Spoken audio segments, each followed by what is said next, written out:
Y'all know what's going on. It's time for another episode of Doing Time with Joe. I'm your host, Joe Baker. Look here, y'all. And this is season 3 of Food by the Game, first of all. But in the first episode of Chop Shop, I was telling you, I introduced you to the two main characters, Brian and Leon. They fulfilled their childhood dream about opening up their barbershop with their parents' help, right? But a friend of theirs from college named Reggie keeps showing up. And every time he shows up, the shop's having problems because he's trying to find a way in. He's trying to find a way to poison what they've been dreaming about their whole lives. He wants to poison their dreams with his nefarious deeds. And he's trying to find a way in, y'all. And the latest thing that he's done is he sent some of his guys in there after he had the place messed up and burnt, but somehow or another cutting the wires. He sent his people up in the place to rob the place. Now, keep in mind that Brian and Leon have no idea why these things keep happening, because in this neighborhood, even though it is in a working class neighborhood, right, they don't have those types of problems like that. They don't have those types of problems. But now all of a sudden, they've had 2 major incidents that happened to their shop. Businesses in this neighborhood can go decades without having any of these type of problems. They've had 2 back to back. But they're not putting the dots together because they're looking at it as things happen. But because they don't let anything get in their way when they're trying to do what they need to do. They don't get down on themselves. They don't start throwing a pity party for themselves. They just keep it moving. But this drive that they have, this positive attitude that they have, it didn't allow them to see that they were associating with someone that was trying to corrupt what they had wanted to do their whole lives. And then that's a good thing, to not always looking at the negative and be suspicious. You feel what I'm saying? But sometimes when you're dealing with people that have nefarious intent, you're going to come out on the short end in the beginning of a lot of problems. And that's what's happening with them. And I want to get into explaining to you Reggie and how Reggie met them and where he got involved, how he got involved in the dope game, and what it is that he's actually trying to accomplish, okay? So y'all sit back. Like I said, this is going to be a good one.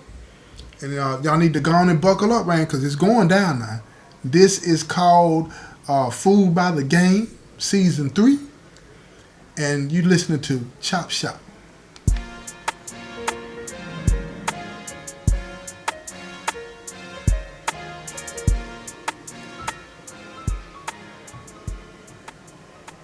Now check this out. Now Reggie, their friend from college, when they were back in college, right, they met Reggie, you know what I'm saying? They lived in the same dorm. And Reggie, he was also majoring in business. You know what I'm saying? But at the same time, he was already in business. He was selling weed. Now, he had a reputation around the campus as the weed man, but they never could catch him. He would always, on the weekends, he never stuck around at the college. He would always go back home. But when he would go back home, he would pick up his product and he would bring it back to the school and he would sell it during the week. And he made a lot of money, made a lot of friends. But what happened to Reggie after he spent about 2 years in college is what changed his life and put him on a trajectory to be the type of person that he is. Reggie ended up getting caught. So they kicked him out of school. But in the meantime, in between time, he had this case where he got caught. So he ended up going to jail and spending about 2.5 years in lockup. And he really didn't have any way to avoid what was going to happen, because Reggie's that type of person that he's easily swayed by money. And the way he was raised is like, everything is an opportunity. He saw this on the street corners where he was raised. He saw that people that worked hard didn't come out on the good end of the stick, so he didn't want that for himself. His parents didn't raise him that way, but he saw out his window the drug dealers, the pimps, the pushers, the people that were having fun all day, every day, or it seemed, especially when he was young. Now keep in mind, when you're young and impressionable, you're looking out the window and you see these drug dealers, and you see these guys running up and down the streets, riding on their motorcycles and having the fancy cars and bumping music all day, and all the girls around them and all this and that. You don't see the dark side of the game. You're seeing the bright side of the game, if there is a bright side of the game. Or let's say not the bright side of the game. You're seeing the side of the game that's alluring to you, especially when you're young and impressionable. And you want that. And that's what happened to Reggie. Even though he excelled in school, he ended up going off to college, he still had that part of him that wanted it fast, because he felt like that, that lifestyle is what would put him in a position to be that guy that he saw all those guys out there being. He wanted to be the popular person. He wasn't good at talking to women, but he could get that product. He wasn't good at making friends, but he could get that product. Sound familiar? So what was driving Reggie was, get the product, I'm somebody. That's what he identified with. Plus, he liked wearing nice clothes. He couldn't get nice clothes, the kind of clothes that he wanted to wear, the kind of clothes that he identified as nice in his mind. He couldn't get those things by working at a regular job. He couldn't get those things. One suit that Reggie envisioned himself wearing one day cost $1,500. That was a week's worth of pay, 2 weeks worth of pay for his daddy. So he couldn't see him doing that. He couldn't see himself doing that at all. So while Reggie spent these almost 2.5 years in jail, he met some guys that would turn his life on its head. He thought for the better. He thought for the better. They had that plug. They had that plug to that product. Or at least that's what they told him the whole time he was there. Now, when you're in jail, a lot of you may not have been there, and I'm happy for you. If you haven't, don't go. It's not all that. It's not all that. I'm telling you now. If anybody can sell you on the fact that jail is a place that you want to go, you need to see a therapist. Because at the end of the day, you get put in a cell, either by yourself or with other people, and they bring you food. You don't know who prepared the food. You don't know what they put in it. You don't know if they spit in it. None of that. And they bring you food, and then you got to use the same toilet that 4 other people are using in the same cell with no privacy. So yeah, jail is the place to be. Not. But anyway, let me get back to the story. So he's in this cell with these guys that are telling him they got that plug and they can really put him in a position to get paid if they just meet up after they all get out. They were going to get out before him. They left all the information with him. You know what I'm saying? And the whole time they were there, they just nurtured and built what they called a friendship.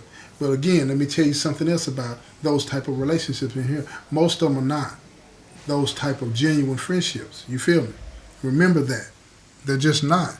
Because at the end of the day, they're transactional relationships. Meaning what you can do for them and what they can do for you. And based on that, people try to tell themselves that they're cool. But most people that get out of prison make a lot of promises that they never keep. Most people get out of jail too, make a lot of promises that they never keep. But I'll give you this, in this situation, even though the promises were negative, they kept them. Because when Reggie got out, he met up with these guys, and lo and behold, they did have a plug. They were getting major amounts of cocaine and weed in every week. And they wanted to put him on, because by putting him on, they can get rid of product. You see? Now, keep in mind, Brian and Leon, they've been out of college now almost a year. Almost a year. And they've been running their own business. Reggie's been out of jail around 6 or 8 months. Pretty much almost a year. And at the end of the day, well, about 6 months. At the end of the day, the way he's making money, he's trying to find ways to wash that money, clean that money up. And just like everybody else, he heard about the Chop Shop online. because of the way they have their social media platform set up. Everybody's talking about the Chop Shop on YouTube. So when he sees Brian and Leon, oh man, I went to school with them. He saw an opportunity. But he knew these guys from college. They didn't smoke drugs. They didn't indulge in that. They were all business because they had a dream. They had a dream that they were going to fulfill because they wanted to do the right thing. They wanted to give back to their neighborhood. And they wanted to be role models to those that come behind them. But see, Reggie didn't see any of that. He couldn't appreciate that. All he wanted was an opportunity to get in there. So when he showed up at the shop, it wasn't a coincidence. It wasn't a coincidence. He had to let it be known that he could help them. They didn't kick it in college. But now all of a sudden they have a fire. He shows up and he says to them, look here, if I anything I can do for you, get at me. I can help you with anything you need. They turned it down. They really weren't interested, right? But then all of a sudden another incident happens and they lose all of their equipment. So now Brian is sitting there trying to figure out what to do. We got the money in the bank, but they want to pay their parents off. Now, keep in mind, their parents are not putting any pressure on them to pay them off anything. It was a gift to them. But they want to do this. And sometimes, man, you want to do things, you got the right intentions, but you use the wrong process to go about doing it. And that's what happened with them. Because Brian, he decides to give Reggie a call. Worst thing that could have happened. Because when he calls him, he tells Reggie that, they just had another problem. And that somebody robbed them. Stole all of their stuff. So Reggie's playing his part. He's been sounding all sympathetic and this and that, like he really cares about it. Like, man, I hate that, man. You got any idea who did it? You know what I'm saying? I'll check around and see if I can figure out, find out what's going on. And if I can, man, I'll do whatever I can to get your stuff back. I know a few people in the streets. And they were like, no, I don't want to go about it that way. Brian told him he didn't want to go about it that way. So he says, what can I do for you? So Brian says, man, we're trying to get our equipment back. We need to buy some more stuff because we can't be shut down for too long with this, problem, because we just opened back up, from the fire. So we want to just keep things going and buy a few, alarm systems and things like that, just a little upgrade on our security and stuff like that. He said, I got you. He said, I got you. I'll be down there tomorrow and we can talk about some details. So Brian hadn't said a word to Leon about this. So when he gets off the phone, he calls Leon and says, look, man, I need to talk to you. And he's like, sure, what's going on, bro? He said, I just finished talking to Reggie. And he said, Reggie? Because Leon had totally forgot who Reggie is or was. He didn't know who it is. He remembered him from school briefly. He remembered him coming down, saying if he can help him out briefly. But he's like, remind me who Reggie is. And then he told him the one that came down after the fire. He said, oh, yeah, from college. He was like, yeah, okay, there's him. He said, why'd you call him? He said, man, we have to do something to get our equipment back, and we need an alarm system to update this place. And Leon said, yeah, I'm looking at the books now. He said, I think we can take care of that, with the money that we have on deck. And it won't put us too far back in the hole. We'll be back, in a few months we'll be back to this point, and we can just keep moving forward. Brian says, why are we continuing to do that? See, he's starting to push back at his friend. And see, that's what happens when you find yourself, let me explain something to y'all. When you find yourself opening up to doing something that you wouldn't normally do, I don't even want to say criminally wrong, I'm going to say morally wrong. What happens is you'll hear this voice of confirmation telling you that it's okay. Right? That's the devil.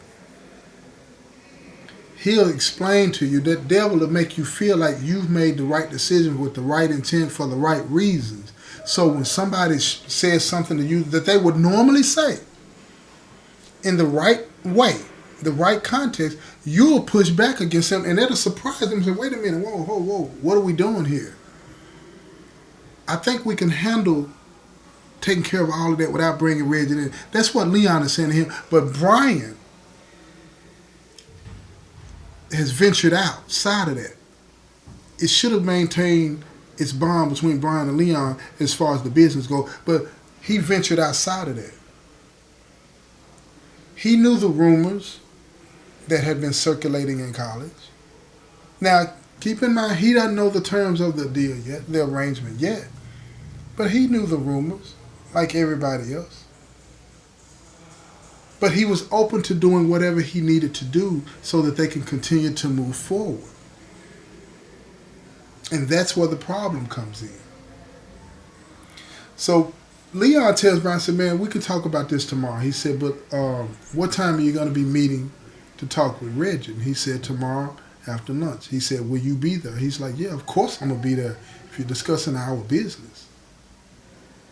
So they get off the phone. Tomorrow comes, and they sit down with Reggie at a local diner. And while they're eating, they're talking. And Reggie tells him, look, this is what I can do for you. I'll buy all of your equipment, get everything that you need. I'll even pay for the security system to be installed. And it won't cost you one dime. So Leon looks at him like, yeah, what is this really going to cost us? Reggie leaned back in his chair. He's trying to calculate how to say this because he knows that Leon is the one that he needs to worry about. Leon is the quiet one, but he's the thinker. Brian is the talker.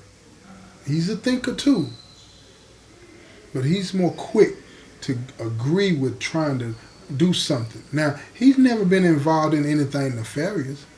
Brian is not that type of dude either. But he does not want his family to be disappointed. He's seeing this situation that they're going through, without knowing all the details, as dire. We've taken 2 hard licks and it's eating into the profit. He don't want it to go that way. He sees a pattern emerging and he wants to stop it. So he has good intent. But it's making him anxious and it's making him nervous and he's not understanding what's going on. But Leon is calm. He's saying we can handle this because what it is, Leon is focused on the dream. Right? Brian is focused on this is making us look bad. We're not going to be able to do what we want to do. He feels their dream slipping away, and it's not. But Reggie sees that, and he's leaning back, and he's trying to size him up. So instead of looking at Leon, he looks at Brian. He said, this is what I can do for you. He tells them the whole plan, and he says, look, this is what I need, though. He said, I have some money that I need to clean up. Now keep in mind, these 2 dudes don't know anything about the game. So when he says money to clean up, they're sitting there looking at each other. What the heck is he talking about here? What is he talking about? Clean up. And he sees that they don't understand what he's saying. So now he's looking at them like, okay, I got 2 real green suckers here. That's where his mind went. He thinks he's got 2 suckers, but he's got 2 very intelligent men sitting in front of him. They're just not familiar with that lingo, that lane. But he's going to educate them to that lane. And he said to them, look here, do you understand what I mean when I say launder money, cleaning it up? I got a lot of money that I need, this dirty money that I need to make legitimate money. That's when Leon said, we're not doing that. We're not doing that. So that's when Reggie told him, he said, look, I'm going to keep it real with you. This is when he went gangster on them. See, because that's how the game goes. You toss it out there to see if they'll take the bait. If they don't take the bait, then you get dirty with them. You just let them know what it is. He said, look here. This is how this is going to go. You can either help me help you, or you can continue to have the problems that you're having. And that's what he said to him. And they looked at each other, and it's almost like a light bulb went off in their heads. They said, so you have something to do with the things that have been going on with us? And he leaned back in his chair, and he's like, look, this is business, y'all. This is business. But if you help me help you, none of that'll happen again, I guarantee it. So Leon, he leans forward, he said, man, I need you to answer me, man. Did you have anything to do with what happened to us? The fire, the robbery, the break-in, did you have anything to do with that? Now, Reggie knows that he don't stand a chance against Leon. He knows that. He most definitely doesn't stand a chance with Brian and Leon. But with Leon, for sure, he knows it's going to be problems. Because Leon is known about with them hands, man. Both of them are athletes, but Leon is the boxer. So he leans back. He said, look, man, I'm going to put it to you like this. So he stands up, takes a card out of his pocket, a business card out of his pocket, leaves it on the table. He said, look, when you get serious about wanting to do what you want to do and fulfill your dreams, call me. Until then, I don't want to rap no more. And he turns and walks away. Now, he played a coward move because he was really scared. He got to get up out of there because he feels like Leon's going to put hands on him. So he does what he has to do to get up out of there. But when he's all the way out of the building, Brian turns to Leon and he said, man, what are we going to do? Leon looks at him. He says, bruh, I don't think we have too many choices because unless we are willing to get in the weeds, something else is going to happen and something else is going to happen. He said, but let's hear him out. Let's see what he has to say. Let's just wait till tomorrow. Give him a call. You give him a call. See what he has to say. And he said, you let me think about this because at the end of the day, this is about playing a sucker to catch a sucker. He thinks he's smarter than us. But right now, we got to go along to get along. But we're going to figure a way out of this. So give him a call tomorrow and see what he's talking about. And then you let me know. And then we'll figure out what our next move is going to be, right? So they both get up, part ways, get in the car, and they're driving off. Brian is confused. Leon isn't. Brian is trying to figure out how to get away from somebody that burned their building and robbed them and now trying to pressure them to do business with him.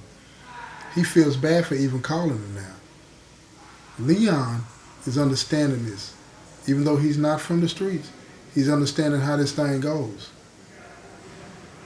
Reg is going to have to be dealt with. Going to the police is not going to change a thing because they have no proof. They're going to have to figure out a way to deal with Reggie, or they're going to lose their business and they won't be able to fulfill the dream that they've had since they were 15. I'm going to end this episode right here, y'all. This has been another episode of Doing Time with Joe. I'm your host, Joe Baker. Look here, stay tuned for the next episode, right? Peace, y'all.